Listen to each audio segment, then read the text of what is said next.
Hey everyone, if those little preview boxes that pop up when you hover over Chrome tabs are starting to bug you, you're not alone. In this video, I will show you how to turn them off completely, step by step. These are called tab hover cards, and they often include preview images and tab memory usage. While they can be helpful, they can also be distracting if you're someone who keeps many tabs open. Let's jump into the settings and get rid of them. First, open Google Chrome on your computer. Click the three dots in the top right corner of the browser window. From the drop-down menu, click Settings. In the left-hand sidebar, select Appearance. Now scroll down to a section called Tab Hover Preview Card. You will see two options here. Show tab preview images, show tab memory usage.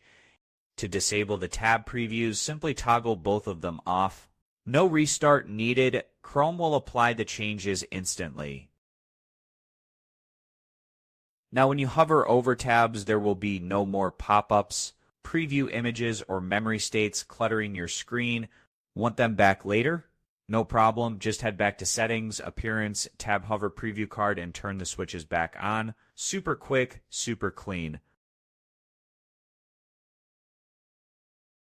If this video helped you out, give it a thumbs up, subscribe for more quick tech tips, and let me know in the comments which Chrome setting you want me to cover next. Thanks for watching, and I will see you in the next one.